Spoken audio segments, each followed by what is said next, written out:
É quando a filosofia explica o trivial, talvez que ela encontre a sua maior riqueza. Quando a gente começa a estudar filosofia ou ouvir falar de filosofia, muitas vezes bate um sentimento de medo. Meu Deus, esses caras são muitos, eles escrevem muito, eles escrevem difícil, eu nunca vou entender e se eu entender eu nunca vou conseguir aplicar.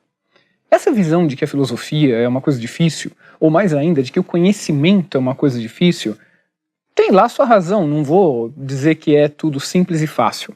Mas, por outro lado, é muito desafiador, porque quando você se abre para um texto novo, você sai da região tranquila que você está. Um escritor inglês, uma vez, eu não me recordo o nome dele, mas uma vez falou que um bom livro não é aquele livro que repete o que você já sabe. Um bom livro é aquele livro que te fala, pô, eu nunca pensei nisso antes. Aí você chegou no espaço do conhecimento. Ainda que você não concorde, mas pelo menos é uma coisa que você nunca viu, que está te levando para uma região mental, uma região do conhecimento que você ainda não entrou.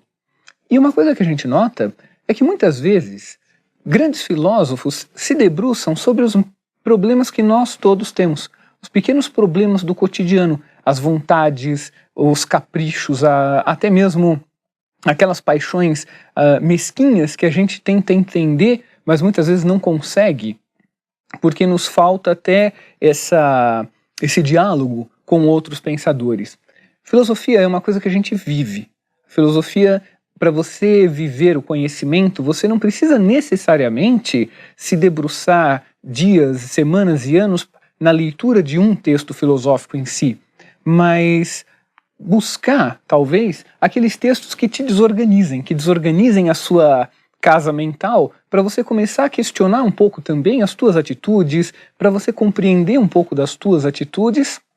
e começar a viver aquilo que você conhece. Conhecimento e vida não se separam, eles são uma coisa só. A gente vive aquilo que a gente conhece e uma parte daquilo que a gente conhece está ligado à nossa vida. Por isso que a filosofia e o conhecimento, de uma maneira geral, podem explicar, e têm essa capacidade de explicar, até mesmo coisas consideradas triviais. Aliás, é quando a filosofia explica o trivial, talvez que ela encontre a sua maior riqueza, porque aí a gente começa a perceber que os grandes filósofos, assim como os grandes físicos, assim como os grandes cientistas sociais, eles são os nossos colegas, eles são nossos interlocutores, eles são, ousaria dizer, nossos amigos, embora acho que a maioria dos filósofos não seria meu amigo, mas enfim, eles se tornam nossos companheiros de uma jornada que nos explicam um pouco melhor como é que essa jornada funciona. Então, por exemplo, talvez a gente tenha alguma coisa para ouvir de Schopenhauer, um filósofo do século XIX, quando ele fala sobre a nossa vontade como princípio fundamental da vida humana, como princípio, não só da vida humana, mas como princípio fundamental que age na natureza, quando a gente quer, porque quer comprar alguma coisa que a gente já tem igual. Quando a gente tem algum delírio consumista, quando a gente tem alguma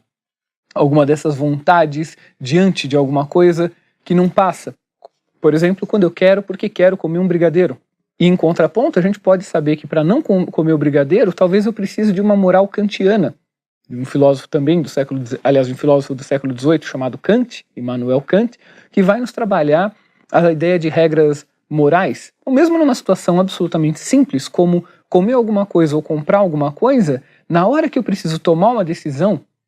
a filosofia, as ciências sociais, o conhecimento, eles podem nos ajudar, pelo menos, não a saber o que é certo, porque isso seria muito difícil, mas pelo menos errar com o gosto de saber que você está errando conscientemente. Aproveitando que você já está com tantas abas abertas, um monte de rede social, e-mails, o seu trabalho que você devia estar fazendo talvez não está, alguma coisa mais técnica que você também deixou de fazer, aproveite, se inscreva aqui no canal da Casa do Saber.